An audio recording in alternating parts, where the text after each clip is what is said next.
Hello, Aries. How are you? Excuse me. Today is December 7th, and actually, this is a reading for the Mars retrograde that happened in the overnight. So we are now officially in Mars retrograde period. And just to give you some dates so you can, mark your calendars if you want to.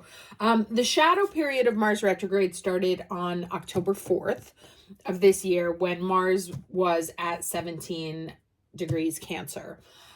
Today it is at 6 degrees Leo, and it went retrograde on the overnight on December 6th. It will go do retrograde until February 23rd when it goes direct at 17 degrees Cancer again.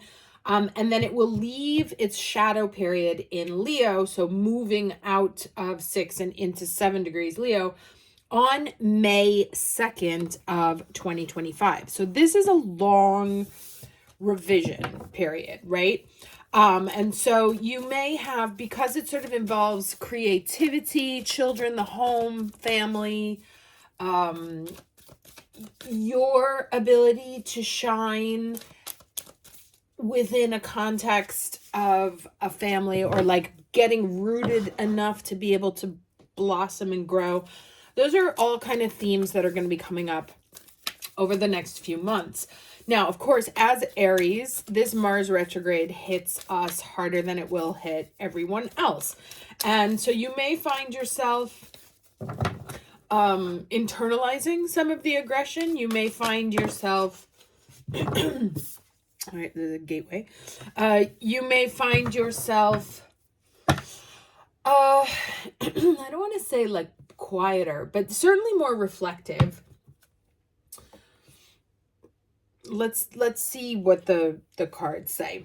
Right, but the work is you and yourself here, and so the universe may provide situations that are external to you to allow you to do that work, to allow you to develop, to put you in the position to have to make changes. Now, since it is starting in Leo, the changes are about you becoming the sun of your solar system, you shining, you being fully delivering on your creative talents, right? It's very King of Wands energy. And that obviously has to do with the home, and which is why it then goes back into Cancer.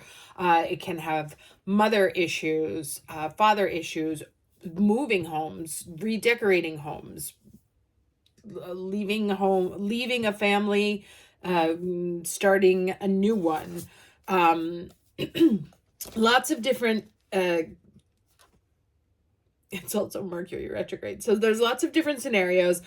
This is obviously general reading, so it won't necessarily apply to everyone, but this energy is what it is. What your specific story is will depend on what kind of Mars you have and where this retrograde has or happens in your house. So we have the gateway here, which says that magic is afoot. Wondrous events are unfolding, profound revelations and inner illuminations, remember there's that inside, are close at hand.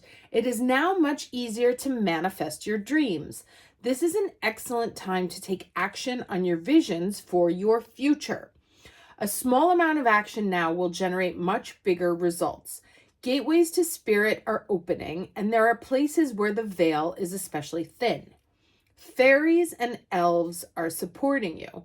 Wonders are blossoming in your life. Watch for them. Open your heart to hallowed, holy, magical energy.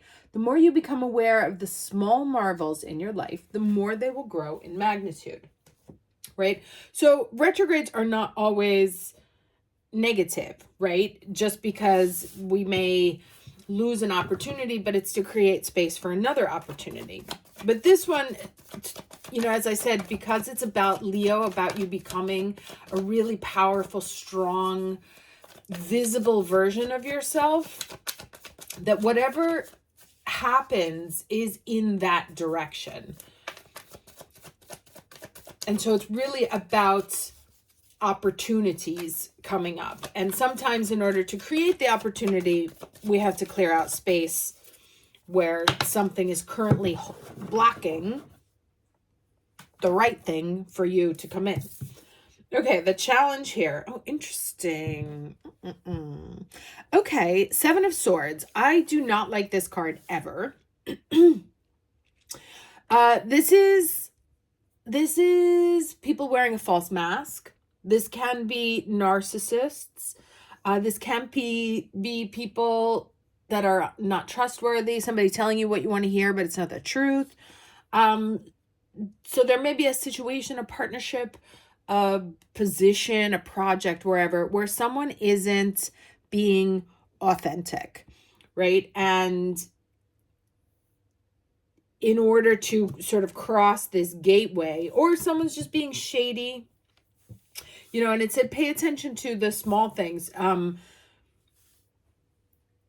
So if someone reveals themselves to not be what they have sold themselves as, instead of like, why did this have to happen to me? Say thank you for clearing yourself out of my life and freeing up that space for somebody better or a situation that's better. But remember, the Seven of Swords is all about sneaking off. So someone may slip out. Someone may slip out of your life. Be careful, like in contracts and stuff, especially if you deal with creativity. Make sure that you reread the contracts. Don't sign anything just because you think it's awesome. Like, read the fine print. Think about how it could evolve in the future, how somebody could use this against you. I don't mean to be paranoid, but I mean,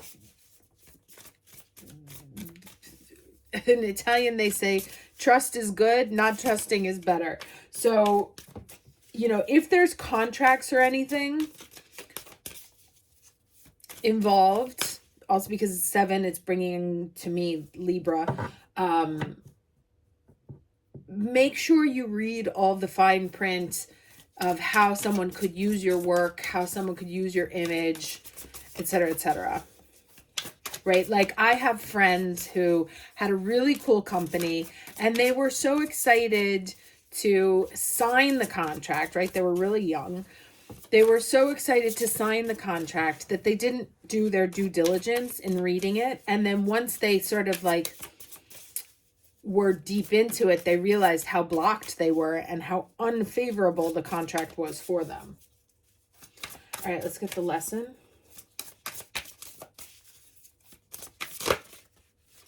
Okay, oh, decent. So, you know, blessings. It sounds like I said, it doesn't sound like it's going to be, I mean, retrogrades are never pleasant, but it doesn't sound like it's going to be a rough one. It sounds like it's really working to bring in some awesomeness. Okay, so it says, when you desire someone else to experience the world through the sacred eyes of sanctity, honor, and gratitude, then you offer them a great blessing. This is a wonderful way to work with the pure energies of the universe and to attract a cornucopia of abundance in your life. Remember that everything you send out comes back to you threefold.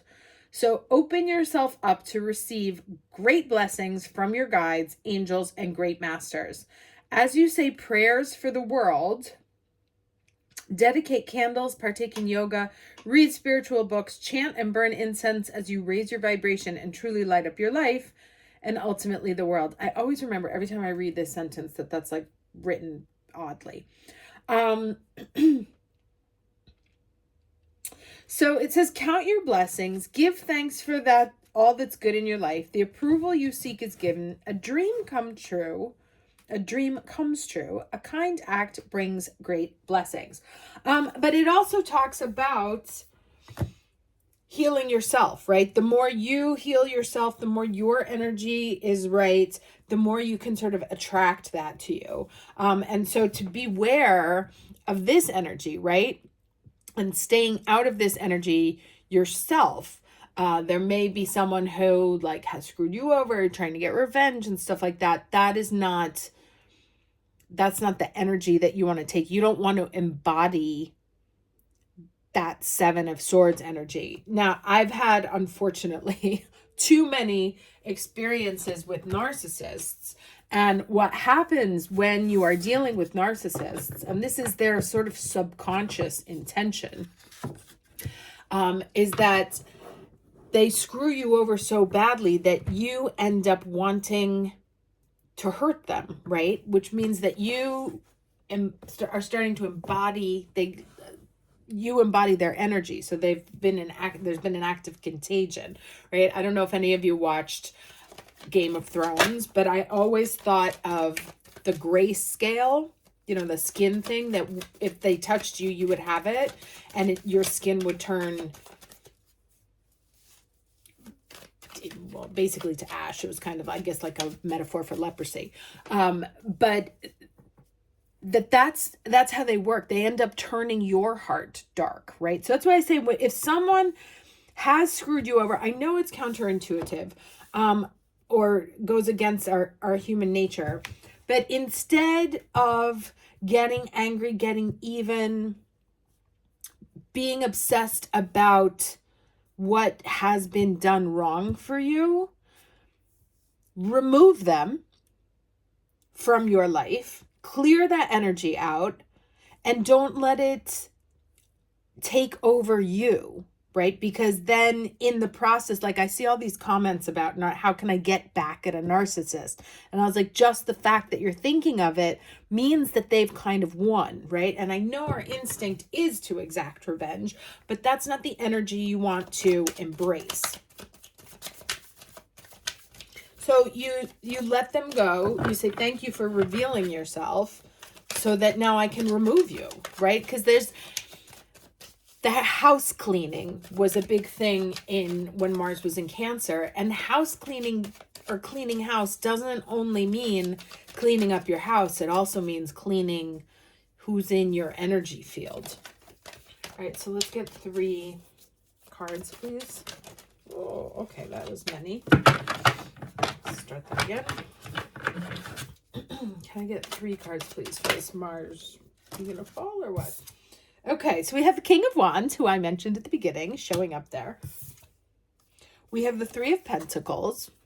Okay, that's like working, collaboration, on something concrete, creative project, whatever it is, but like getting better at making something. One more card, please. Finding the right people to collaborate with. Okay. All right, and then we have a 2 of Wands and a King of Cups. So bookending these like actions, right? Oh, okay. So see, it goes from the 3 to the 2.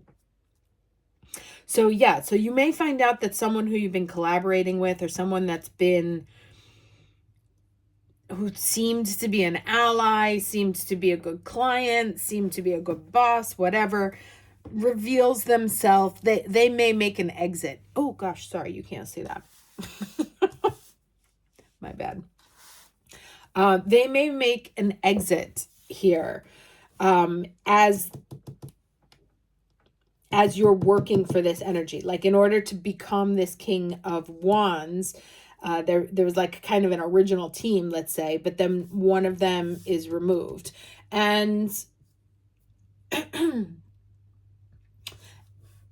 you may be lost and confused about what to do. Should I stay? Should I go? I don't know. Is this the right thing for me? And it reminds us, because remember, it goes from fire into water, that it's all about responding with maximum emotional maturity. Okay, so this is like this whole process here of combining these 2 energies, is that kind of like that the key to mastering this position is to become the master of your emotions. Once you are able to process things in a healthy, mature way for yourself, things of loss, potentially of betrayal, that's when you become this fire king, right? And of course, these are energies. They're not related to gender. They're just energies themselves. So, it's really about being the earthly master of your creative powers, your powers to make things happen, and your emotions at the same time, right? Like this without this can be a dictator. This with this is a very, very powerful figure. And as long as we're talking, like, there's a lot of research in, what's it called? In, no, like workplace psychology, that shows that the best leaders are ones with very strong emotional intelligence, and that they are the leaders that people want to follow. And that, yes, people, you can, it's kind of like you can rule by fear or love, but imagine if you could,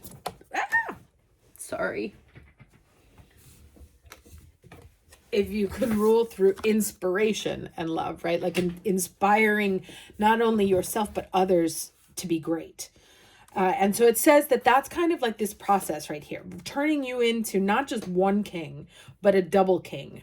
King of king of fire, king of passion, king of execution, but also king of emotional wisdom. Love that. All right, I'm going to get 2 cards because I have my Mercury deck here, since he is also retrograde right now. Now, next year's kind of weird because usually, like this year at the beginning of the year, we had many months where all of the planets were direct at the same time, which is always my favorite period when that happens because things just move. Next year, we don't really have that because there's a lot of like overlapping retrogrades. And there's like 2 weeks between April and May before Pluto goes direct. You guys are going to love this one.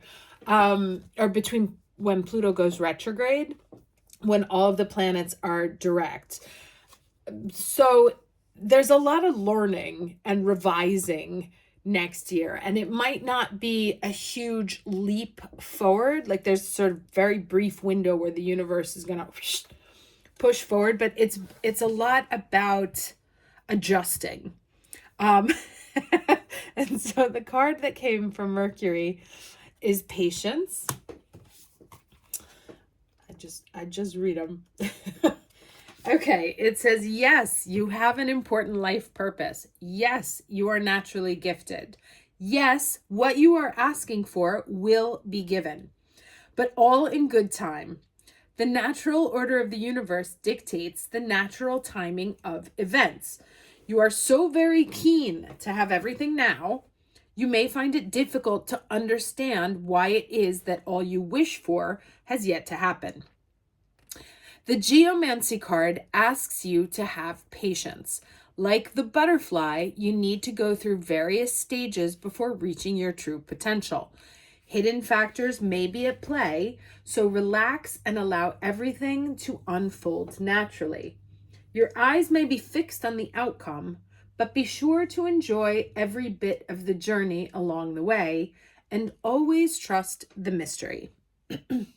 It says, all will work out in good time. When it's right, I receive what's mine. Trust and patience is the key to unlock the doors of mystery. And it says here, don't give up. There's no need to rush into anything. The universe is working in the background to bring about your desires. Keep a positive focus. All is in divine order. Maintain trust as you step through the unknown into your destiny. Very nice. I mean, it's never nice to get the patience card, but it is what it is. I mean, duh, right? Okay, let's do one more card for final advice here. I got some final words of advice for this Mars retrograde. Okay. Aphrodite, romantic love. maybe that King of Cups is also a being. So it says, the Greek goddess of romantic love, Aphrodite, represents a state of ecstatic being that she now invites you to cultivate within. You can experience the world as a sensual, expressive, creative being if you allow yourself the freedom to explore what this means to you. Perhaps this is a portent of new partnering or a deepening of one you already have. Or perhaps this is a time for you to claim this aspect of your nature, which may have lain dormant a while. Aphrodite invites you to fall in love with your life now and choose to look for the essence and expression of love around you. By doing so, love will increase tenfold, and you will see evidence of it everywhere you turn. This is your sacred task when Aphrodite chooses to aid and empower you. Okay, so definitely emotions gonna be factored. Like there's the connection there also in this between leaning into the emotions and the creative output, right? Like with Venus, they are connected, which is interesting because it's a Mars reading, but Venus showing up really strongly here. Venus rules money, she rules love, but also the power of creation. Think of the Empress card, where it's the talks about gestation, the gestation of things being born. So leaning into your emotional state as a way to unlock this creativity there.